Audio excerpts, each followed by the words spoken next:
Greetings. Hey, thanks for joining us here on the Business of Agriculture podcast. I'm your host, Damian Mason, but you knew that because you heard that in the introduction. You know what's great about the Business of Agriculture is that we used to just be audio only, and a few months ago we said, why aren't we putting these on video so you can see attractive people like my guest, today's guest. He's a California guy. I mean, we pulled him out of his surf boy background to join us here on the Business of Agriculture.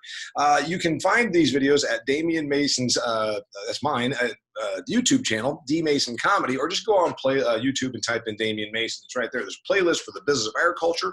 There's also a playlist for my other podcast, Do Business Better. This podcast, as all of them here in the last 2 months, have been brought to you by my good friend Nick Horeb with Harvest Profit. Harvestprofit.com is where you can go and check it out. It's business software for your agricultural enterprise. So you want to be more profitable. You know, you got a lot of numbers. You've got inputs and outputs, and oh my God, millions of dollars of capital floating around out there. What are you doing to keep track of it? I mean, this is a little bigger than just having some notes on your phone, right? So check out harvestprofit.com. They'll give you a 14-day free trial. Nick Horeb's a good dude. He's been on this podcast, and he also now is the sponsor. So help make your business more profitable, make your agricultural enterprise better by getting the right software. So today we've got Andrew Moore, and he is the CEO of the National Agricultural Aviation Association. And I've never in 140 episodes had anybody in here from ag aviation, but it's pretty big. If you're in the business of food production, you probably know that, but most people don't even think about it.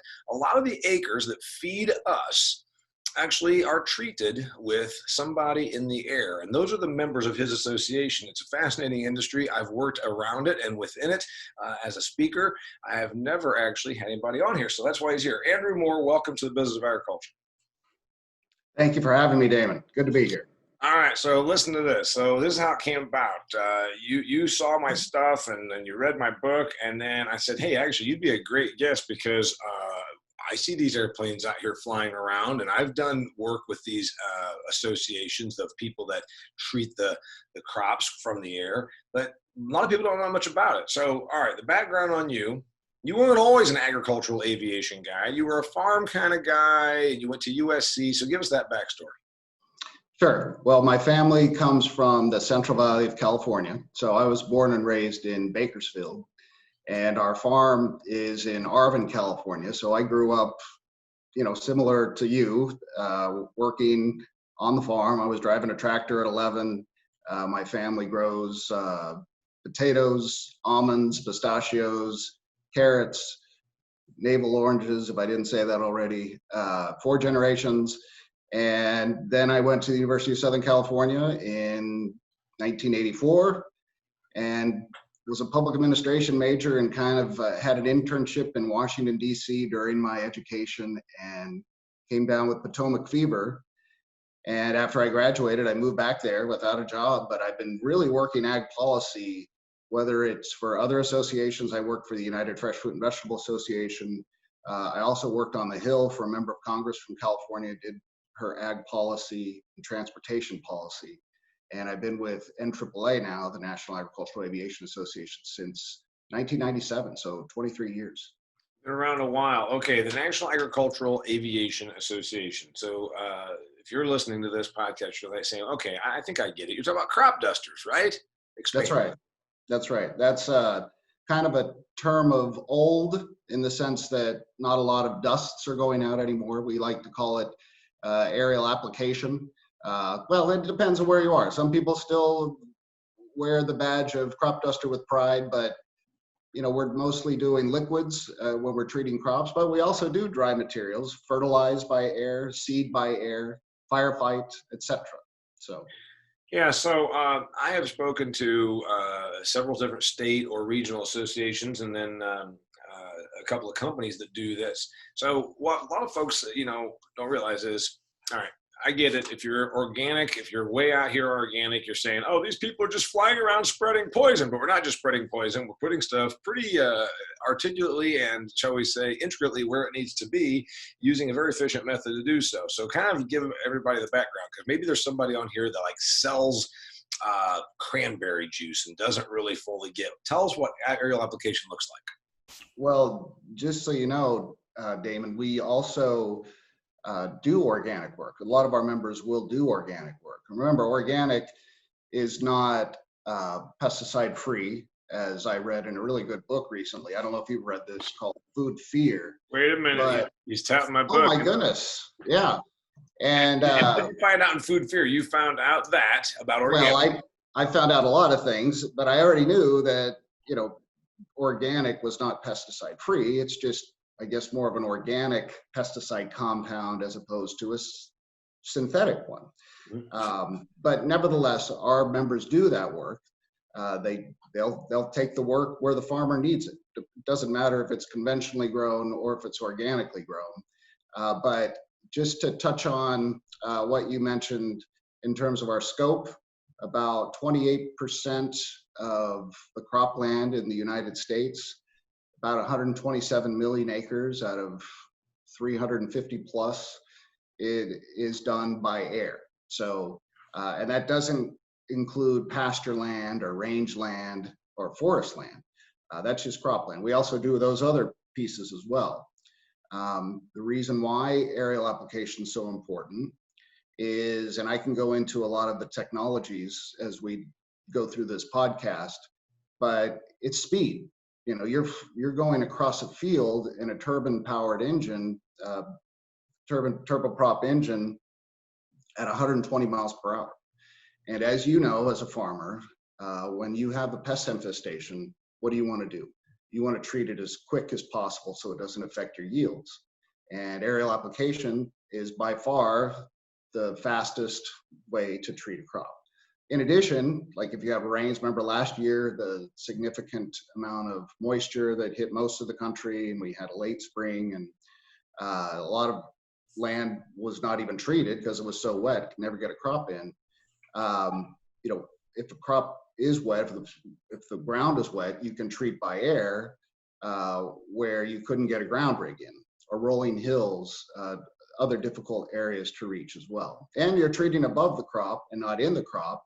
So you do see yield enhancements when you treat by air as well, because you're not getting wheels through the rows. Yeah, and you're you're not also driving over the stuff.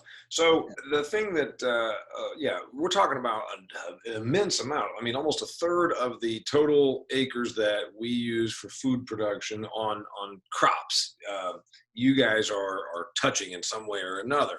And it could be organic. Like you said, there's a bunch of different pesticides and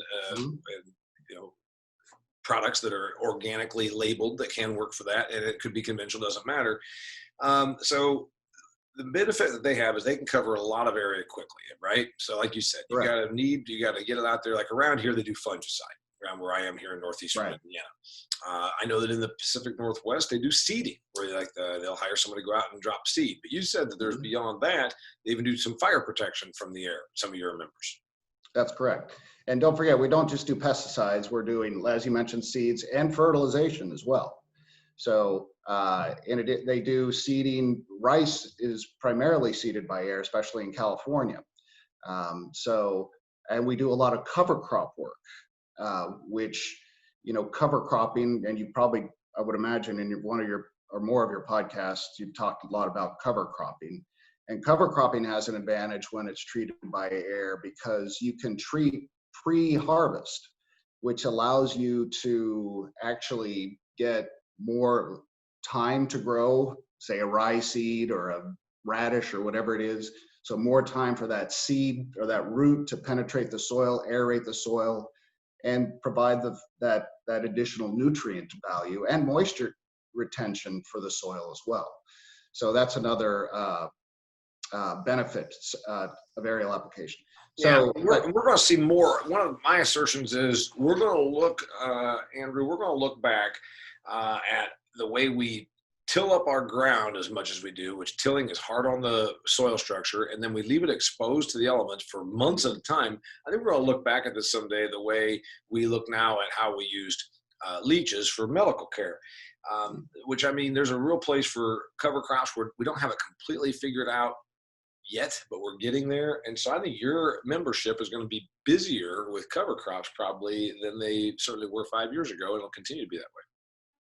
I agree. And as we go towards more sustainability, trying to use, less pesticide product, whether it's organic or non-organic or synthetic, fewer nutrients. So because of runoff concerns into certain sensitive and treasured watersheds, you're gonna see more cover cropping going forward. I think that there might even be, and we'd be smart to get ahead of it, from the carbon capture standpoint.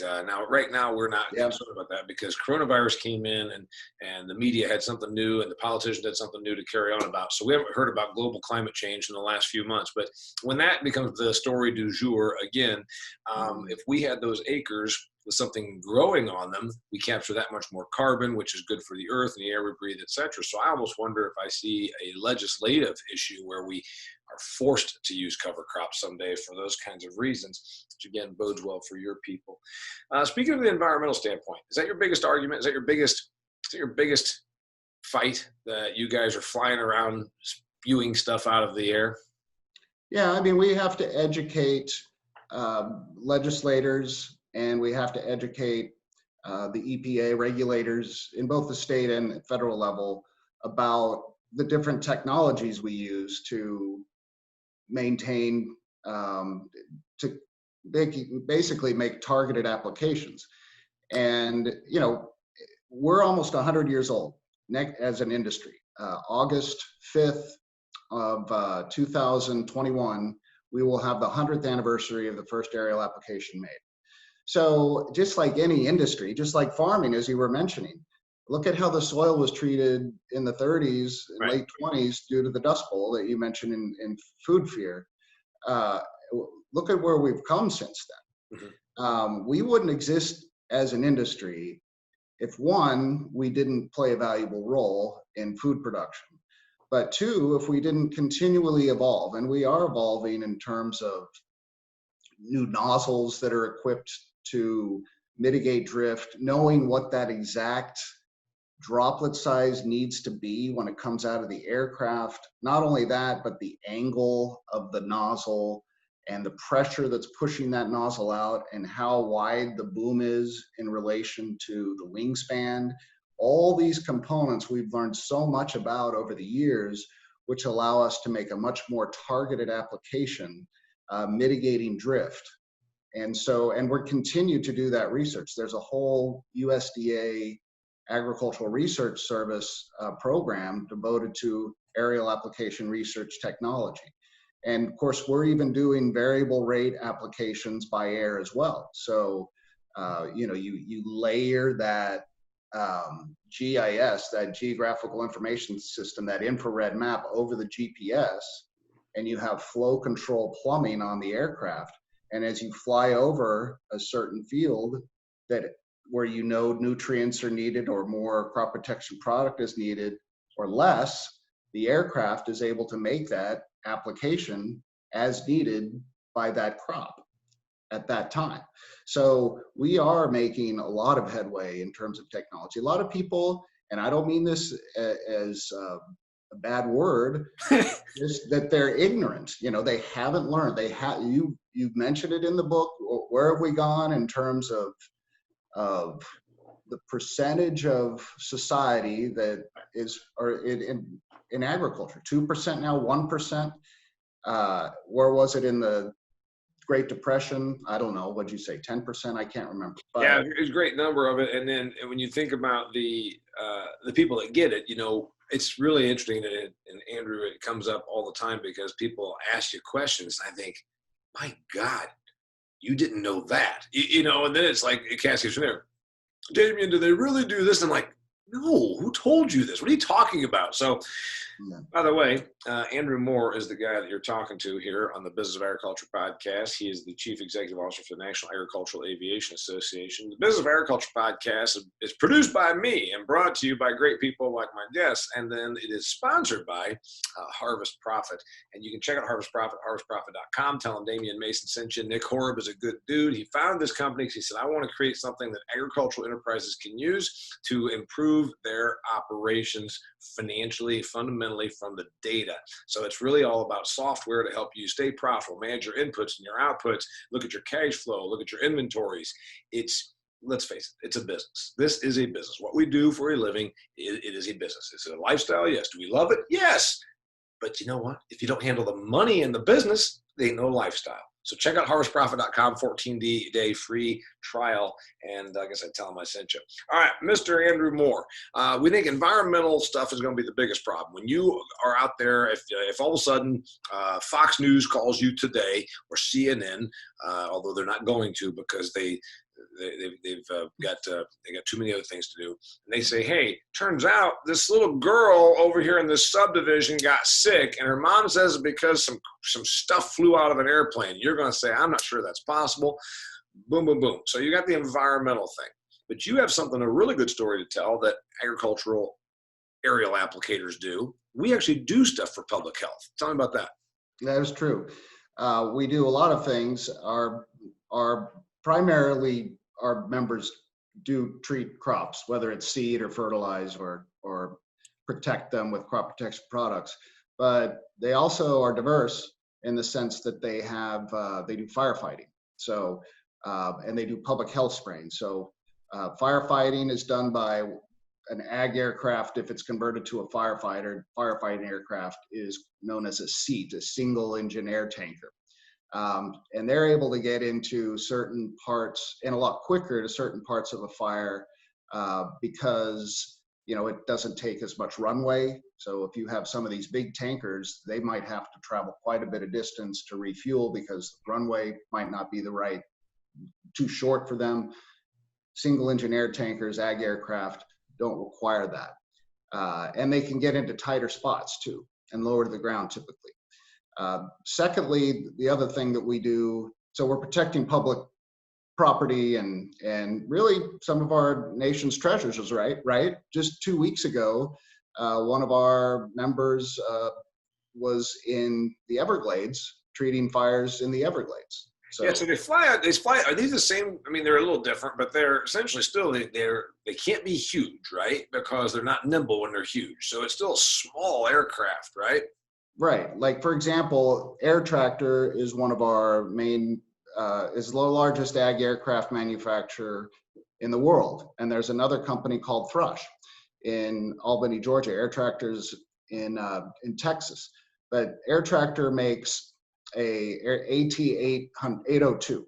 And that can be used for both crop spraying, but it's also used for firefighting. All they do is basically they take off the boom, and you have an emergency dump system that just opens up, and you can get rid of a load in seconds. Mm-hmm. And that's for emergency purposes. If there's something going wrong where an aircraft may be going down when it's making an a crop application, sometimes you have to release the load, but it's also used for firefighting.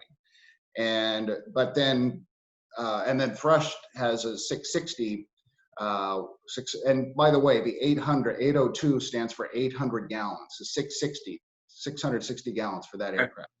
And then Air Tractor is in the process of trying to certify through the FAA what's known as the 1002, which will be a 1,200 gallon firefighting aircraft. Now, I would imagine that some people will be buying these for aerial application or for crop spraying as well. Sure.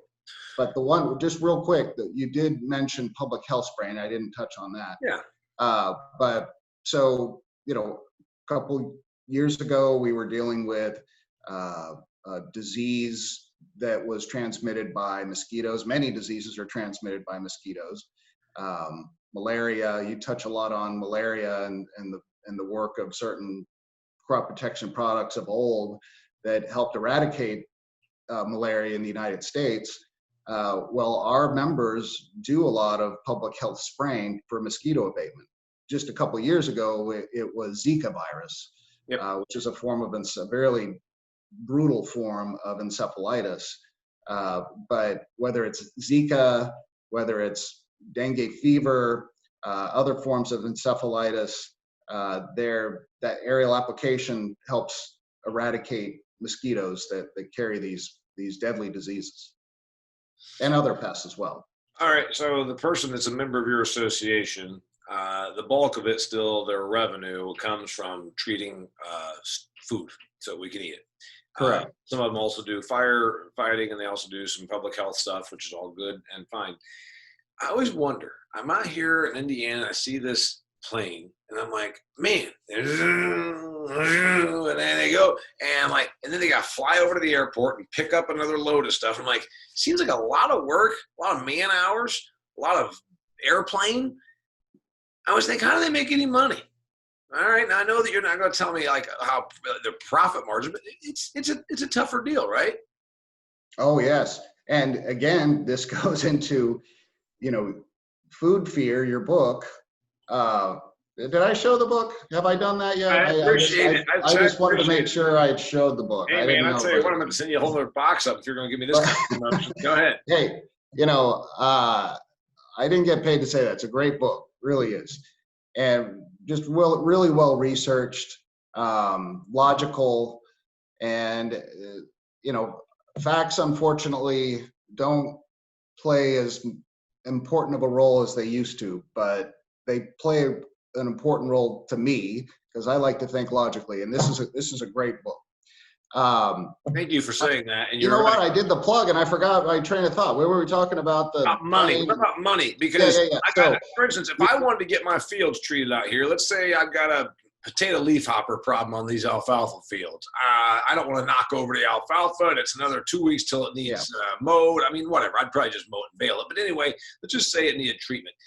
You're talking like the cost of the product and like $7 an acre to fly it on. You're like, I don't know if I can get somebody to come and sit and look at my farm for $7 an acre. And here they're going to bring this expensive piece of aircraft, a trained pilot, fly from the airport back and forth and back and forth. It just seems like it's amazing what they get done for as little as they charge. Yeah, well, and where I was going was you were talking about how expensive it is to farm nowadays, and how much it costs for a tractor, let alone then you got to get the combine, and you've got your labor costs, and you've got insurance costs, and everything involved in farming today in a larger scale, even a smaller scale. The equipment costs are incredible. So this 802 ag aircraft that I was talking about is probably going to cost you, now bear in mind they're smaller aircraft, but probably the average size hopper where the product's contained is about 500 gallons on an ag aircraft. And don't forget, we also do work by helicopter as well. That's about 18% of the industry. But you're talking about a new air tractor 802 fully equipped is going to cost you probably between $1.5 to $2 million. Now, if you equip it for firefighting purposes, it's going to cost even more than that. So these are not, and then you've got to have your mixing loading systems. The average number of aircraft per business, and by the way, there's 1,560 aerial application businesses in the United States. That's a good number right there. So 1,560 of these people, and the average plane that they're talking about, buying, if they buy one of those, $1.5 million. Yeah, and there's about 2.1 aircraft per business. Of course, there's not a 0.1%, but you know what I'm saying on average. Yeah. So then you got to deal with your mixing loading equipment. You've got a crew of at least 5 to 6 total employees in the office and mixing loading. 2 pilots.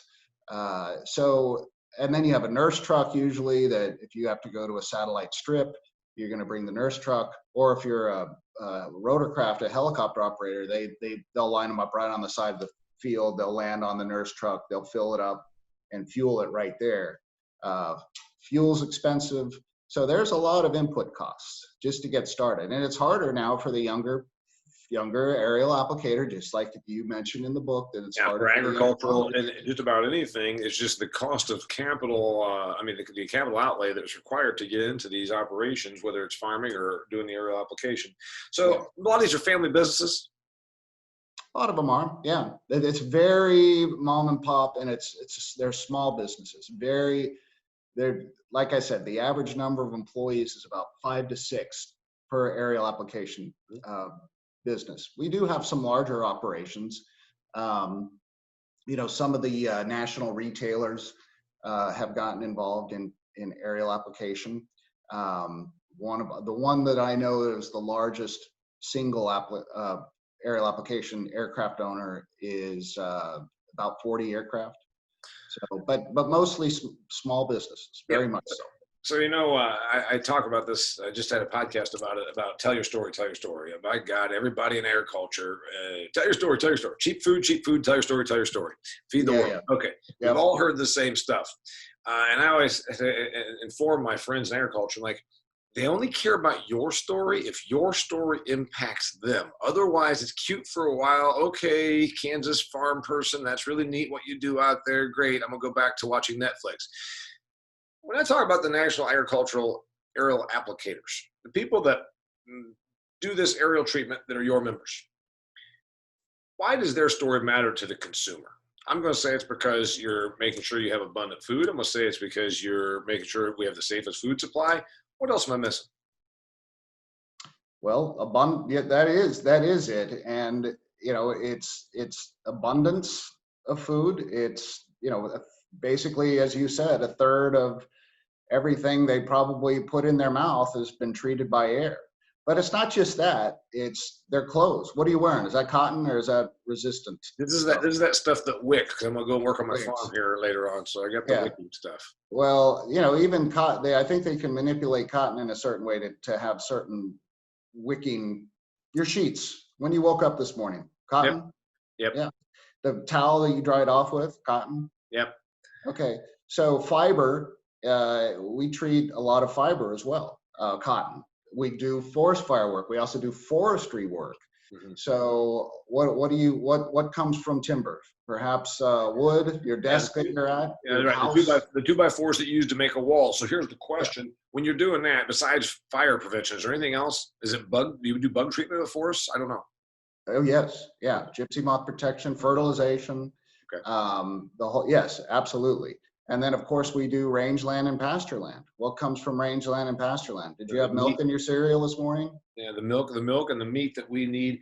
So what kind of treatment on that? When you're doing just herbicide, I assume? Yes.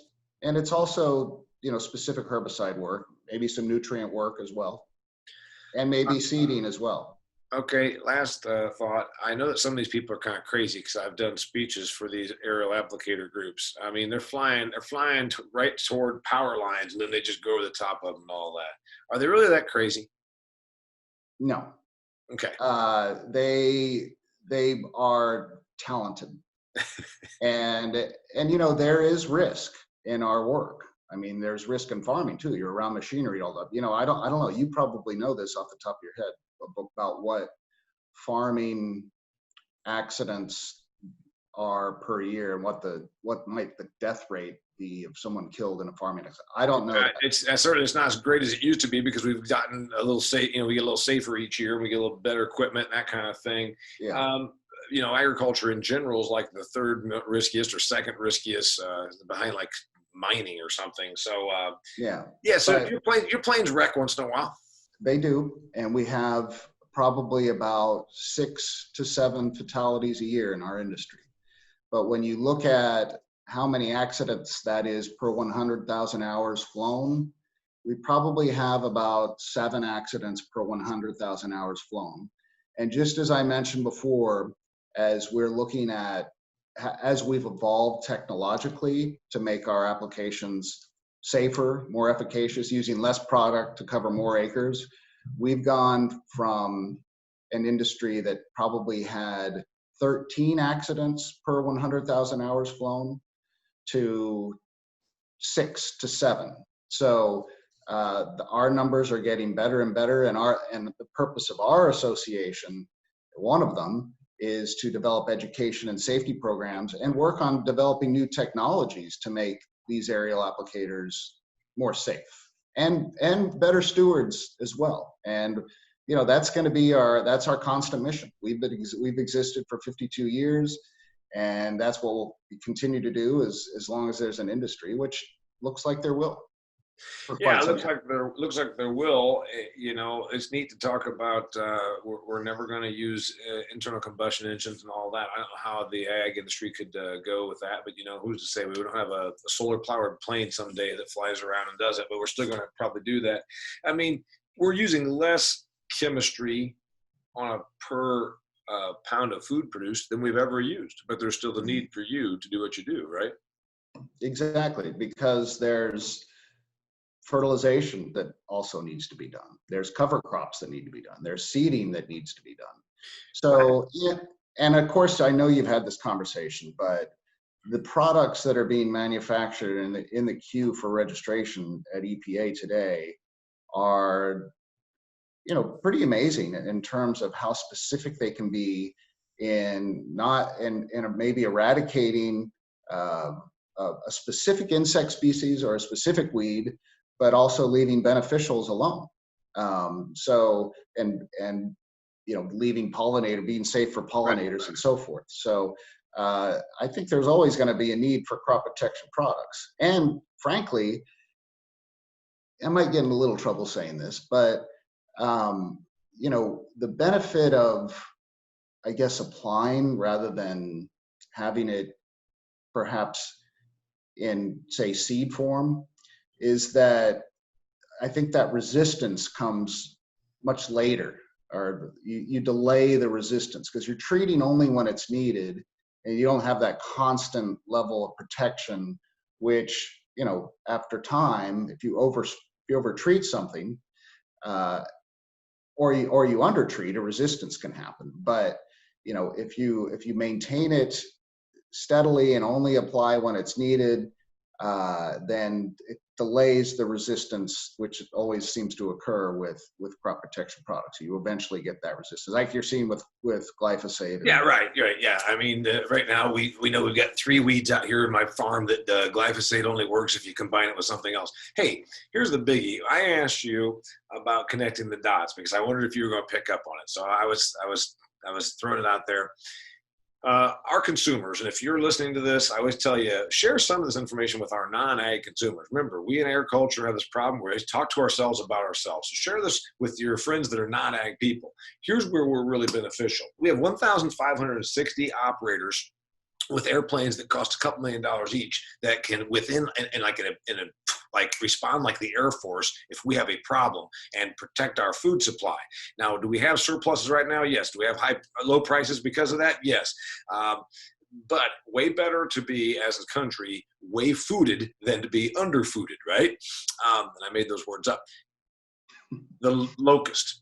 I put a video out 2 months ago, and I said, well, you're all being told 3 months ago. I said, you're being told about this bug that's going to kill everybody, coronavirus. The media went crazy with it. I said, there's another bug that's going to kill about 20 million earthlings, and it's a locust, and it's happening in East Central Africa.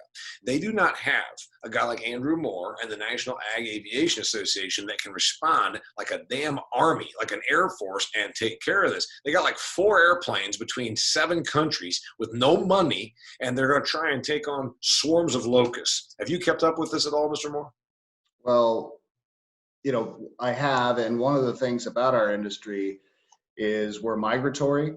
So I actually know one of our operators who's in Texas, who is actually in Sudan and other parts of Northern Africa, helping do aerial application there. So some of our guys do travel, mostly inter-country, because, you know, I mean, you're obviously planning to crop earlier in the South and in California, and then so the northern climes, northern Midwest, is a little later. So you'll have some people come down from the northern Midwest to help some of the southern members early in the season, and then vice versa. You mentioned the fungicide run that'll happen on corn before long there in Indiana and the I states, the corn states. You'll have southern operators come up there and help them, and it can happen internationally as well to help treat these crops. Some of our guys to Australia and so forth. Okay. Yes. Well, and Australia is certainly as modern as us when it comes to their agricultural enterprise. But these poor countries where people are already borderline starving, now they're going to have their crops whacked just like that by locusts.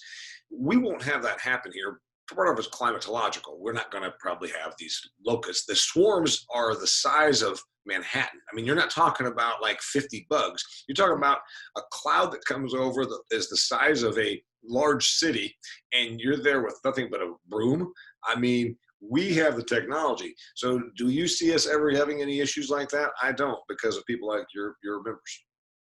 Well, no, not as long as there is reasonable regulations on the book to allow for this. Yeah. And, but you are seeing in other countries in the EU, they have banned aerial application, at least for pesticide purposes, or, spraying crop protection products. Now it's allowed, aerial applications allowed for firefighting, but in Europe. But see, as long as you have reasonable regulations that allow for it, but we still have outbreaks as well. I mean, in Idaho, they've got Mormon cricket outbreaks, and of course, those locusts were quite common back in the early days of pioneering, which I think, if you've not read this book, Food Fear, I think that's documented in that. If I'm not mistaken. As we point out, the idea that things were all just sunshine and daisies back in the old days is not the truth. All right, so we don't think it's going to happen here. I don't either, and I want to get somebody on that's a locust expert, one of these entomologists. I've been hunting that down, and it's really something I want to do. So he's my man, Andrew Moore. He's the CEO of the National Ag Aviation Association. If you're bored and you want to learn more about that, go to agaviation.org. But the takeaways here, 1,560 operators in the United States of America cover 127 million acres of the food. That's just the crop type land. And then they also cover rangeland and forest land for us also. So about a third of the, over a quarter, almost a third of the stuff that you and I eat from is treated by these guys. So it's good information. Yeah. And, just for your viewers and listeners, on our website at the very top right, we have a find an aerial applicator section. So if you are a farmer and you're looking for aerial application services, you can just click that and type in your zip code, and the nearest aerial applicator will pop up there. That's an NAAA number. Yeah, that's a really cool thing, because now then that because there's probably somebody that says, hey, I was going to do that. Don't mostly you just get lined up through your retailer? You do, right? No, I mean, that does happen, but there's just a lot of our guys do good marketing in their ag area, and they're independent, and it's just word of mouth. They'll know the farmers. They'll hang out with them at the coffee shop in the mornings and get to know each other. And they're good communities. They're good community supporters, so they'll take ads out in the high school program, at the football games, and stuff like that, and the yearbooks and maybe even the paper. So. All right, my time is up. This has been the Business of Agriculture, brought to you by Harvest Profit. Again, go check it out, harvestprofit.com. You should also follow him. Here's a great thing about what Nick Horeb, the founder of Harvest Profit, does. He not only cranks out a product that makes your ag enterprise more profitable, better about managing all your monies, your inputs, your outputs, your inventories. He also writes an article, and nothing too complex, just some really good, thoughtful stuff. About every week he puts out an article that relates back to the industry that we're in. So go to harvestprofit.com and check out his articles, as well as you can get a 14-day free trial with the software. Till next time, I'm Damian Mason, and I appreciate you being here. Please subscribe to my YouTube channel. Andrew Moore with the National Ag Aviation Association. Thanks for being here. Thank you, Damian. Appreciate it. All right, we'll do it again. Till next time, it's the Business of Agriculture.